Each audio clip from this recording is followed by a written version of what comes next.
Welcome, Gemini. This is Regina from Pacific Tarot, getting ready to do your full moon in Leo reading. The full moon occurs on the 1st of February, and this is highlighting a number of planets that I'm sure many of you have been feeling. We've been feeling the energy of Neptune moving into Aries throughout the world. This is pursuing, facing our dreams, acknowledging and declaring what it is we desire. And that principally at this time is cohering around unity, peace, connectedness among all things. With Saturn moving into Aries in the middle of February, this is giving us the concrete tools and the experience to build on that dream. But in particular, Uranus will be moving direct in Taurus in the beginning of February, about the time of this new moon, this full moon. And it is really talking about the way that we internalize and embody what it is we're learning in a way that validates our experiences. So let's focus in on your overall energy card, the 5 of Jades. And this is describing the changes that you desire to make in your physical world, in your material experience. This can absolutely include your body, changes you want to make in your routines, your well-being routines. But this is about you making a change in terms of how you have defined abundance or limited abundance for yourself in the past and how you want to open that up and change that.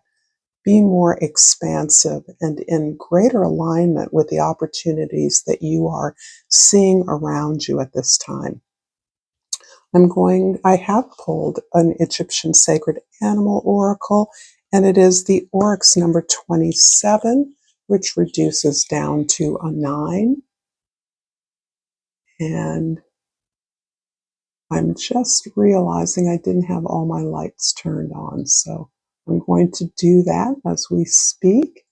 And then I'm going to look up the Oryx number 27, reducing to a 9, the Hermit card in the Major Arcana, about what we need to precisely internalize, how we seek answers within, and how we then are in a position to share those with others.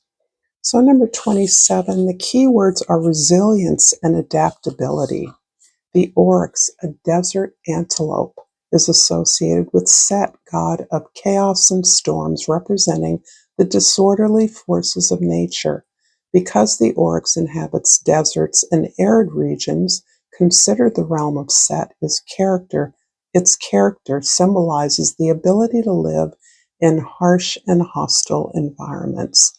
This resilience and strength in adverse condition reflects the character of Set, who represents the victory of order over disintegration.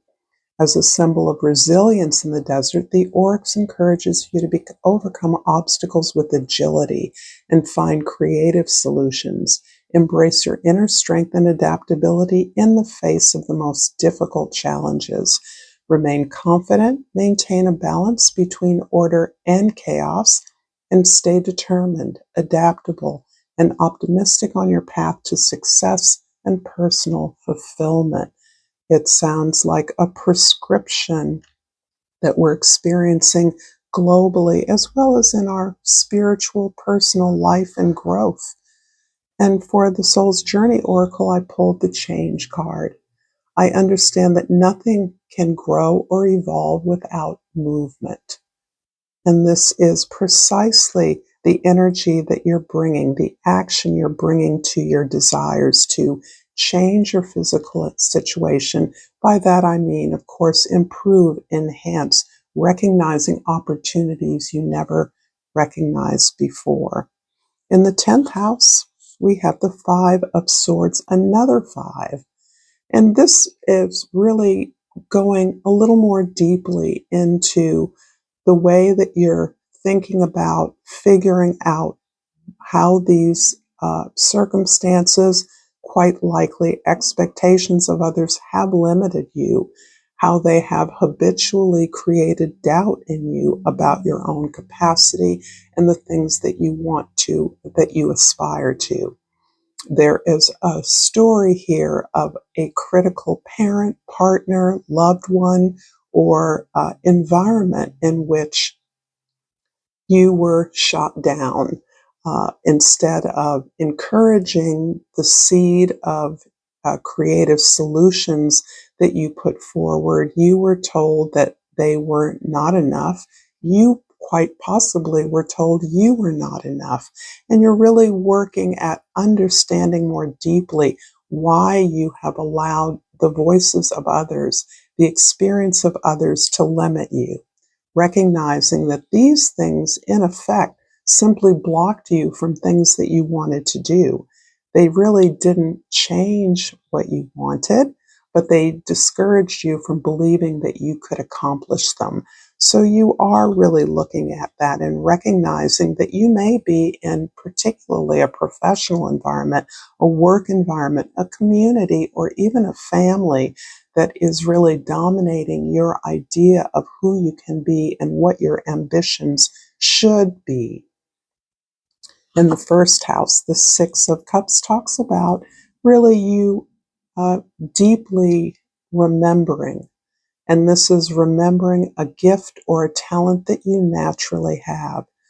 Uh, and the exercise of that talent at some time in the past, where not only did you give a lot of pleasure, did you have a lot of fun, but you felt good in exercising this gift, something that comes naturally to you, something you can be playful with because you do it so well. And the opportunity now in recognizing how you have allowed others to block you from that expression, you're being asked to reclaim that feeling, that pleasure, that joy you have in exercising your authentic gift, something that expresses who you naturally are and a power that you have, a superpower. In the fourth house of your foundation, your home, the 10 of Jades shows that you are absolutely in a place of surrounding in a community. You're in a community that supports you, that provides you with all that you need, and really does lift up your natural talent to share information, data, to learn, to grow, to teach. These are all skills that belong to you innately. And in many ways, the environment you're in, and here it definitely reads as community. It can be family. It can be a work environment that really has everything you need to be ambitious, to go for your dream, to change your definition of self, and to realize that the things that have held you back are really perceptions that others have, problems others have in accepting or hearing you. And so you're encouraged to recognize you've got the resources. Think magician card here. Everything you need, you have. What you are coming up against is a history or a family story that you can't do what you want to do, and in many ways have been doing all along. In the seventh house, your significant others is described by the Nine of Staffs. And this shows a picture of you really throwing your passion into doing something that you desire. And I'm feeling, again, there's a sense here of not so much imposter syndrome as allowing others to set the standard, to set the stakes in a situation that you keep proving yourself to be more than capable of accomplishing. So I'm feeling like you've been working at something really critical for an entire community, a team, an organization, but you've been slightly denied your sense of ultimate success. And I do believe this has to do with a unique way that you envision the outcome as being a success. And my instinct is that something you've worked towards for quite a while, that's been showing up to you for quite a while, is this way of working collaboratively, of dispensing with a hierarchy that doesn't reflect what the team actually believes or identifies as the most critical or important element to the work that you do. In many ways, you understand that the ability to be successful includes the ability to include all the stakeholders in that decision and the work that is done. That is, for you, part of the goal and part of the definition of success, something that the community holds, the community participates in, and thus should receive credit for. And this appears to be counter to the way that the powers that be understand success in a way that would benefit all those who partake or participate. This is a really kind of interesting message because I see you moving very successfully towards something, although really with incredible perseverance and focus on the success that is desired by all, but feels as though there's a bottleneck here in the organization, in some authority that you have to deal with or are held accountable to. I'm going to clarify, starting with the first house, the Six of Cups, and ask if you're finding these readings useful, if you're resonating, to please like my channel, to subscribe to my channel, Pacific Tarot, to share this information or drop me a comment. If this resonates, I'd love to know how, or just to appreciate or give me some feedback. It is welcomed. I enjoy reading your comments. So I've laid out the clarifiers, and I'm going to start with the first house. The Eight of Cups is describing the Six of Cups. So the complicated story here, in a nutshell, is you're identifying your gifts. You are leading with your talent, with your superpower. I believe that you know you have ability to bring people together with information, to construct an environment where everyone participates at the level that they are able to, from a place of their strength, and you in turn see it as a responsibility of leadership to help each member identify that strength. You've learned all you can from an environment you're in. And this feels like it is both work and personal at some level. And you are taking that energy and you've gained the courage, you've gathered the stamina to go for an ambitious goal that is highly significant to you, something you've always wanted, but something you have kept yourself from, perhaps learning as much as you could learn from the various environments you've been in, the various experiences you've had. But you realize that there's no more for you to learn from this environment. So you are moving on. And you may be surprising others because you're such an important part of the relationships that exist in whatever specific environment this is.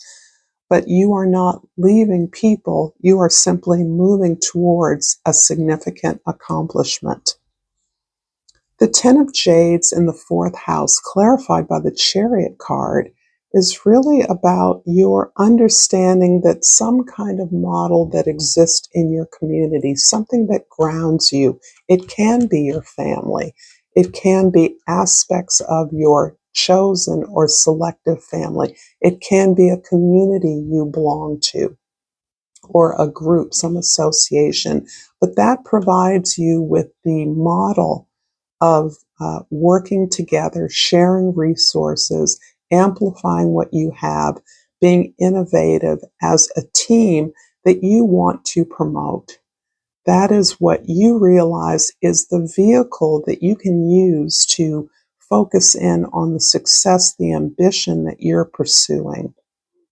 And this really is coming from this place of understanding that your environment, your home is abundant, however modest or humble it may be, however prosperous it may be. What is key, what is the glue to that environment is the people and their ongoing participation, their commitment to shared values, protective safety, and abundance for all.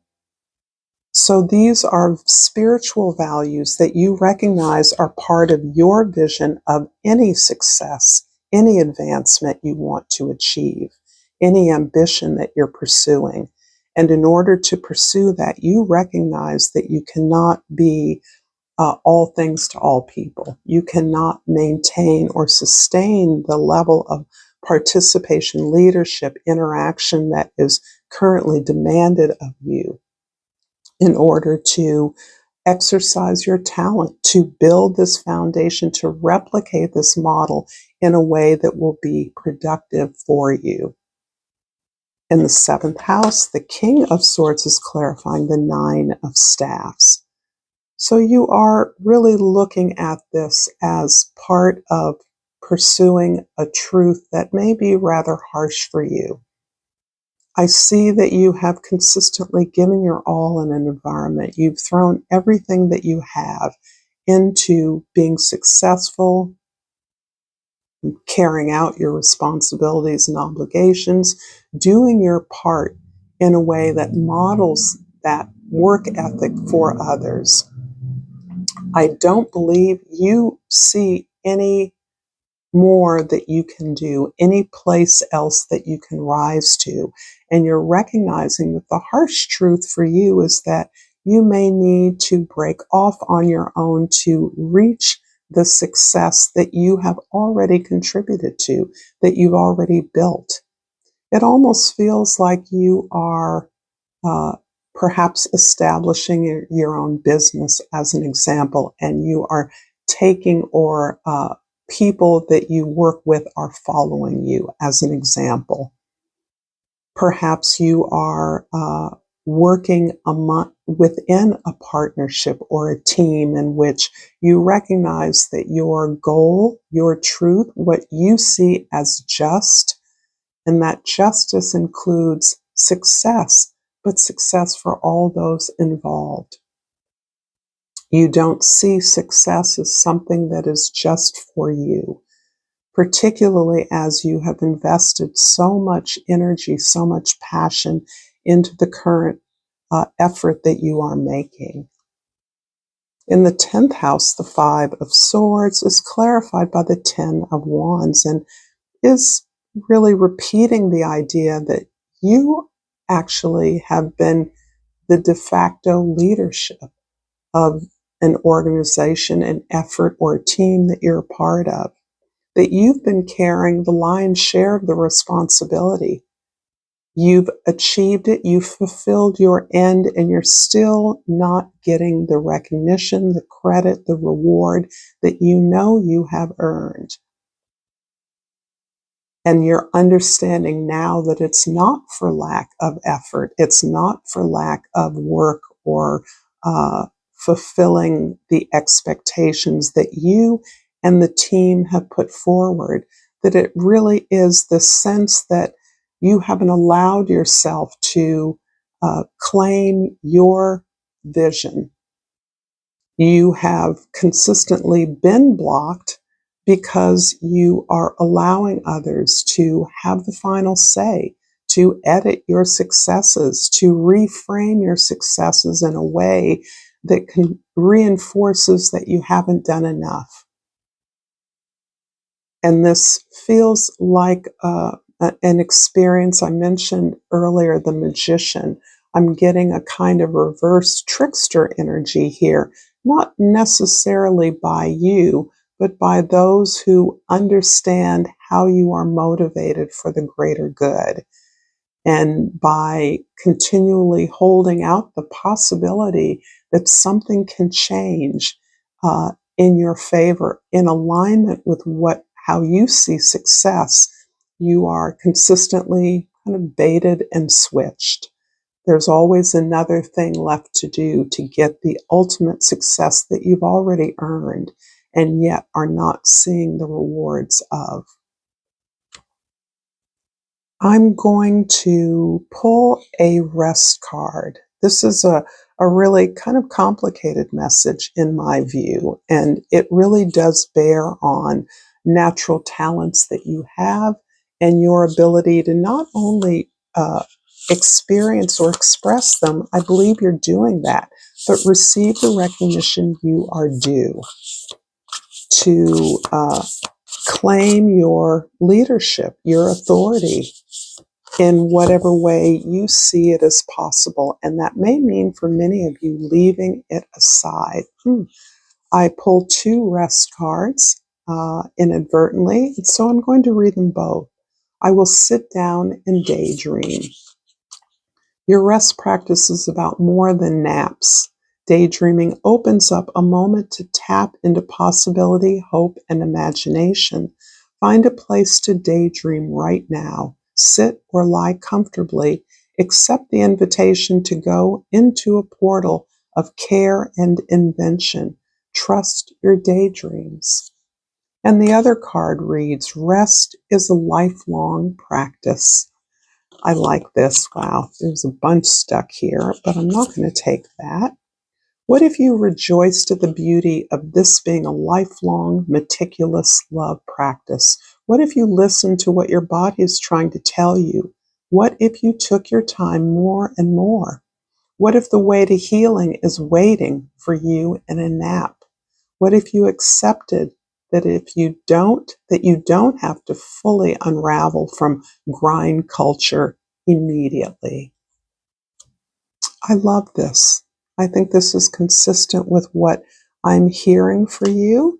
I hope this has been helpful, Gemini, on this full moon in Leo energy. If you enjoyed this reading or resonated, please like this video and subscribe to my channel, Pacific Tarot. Until next time, namaste.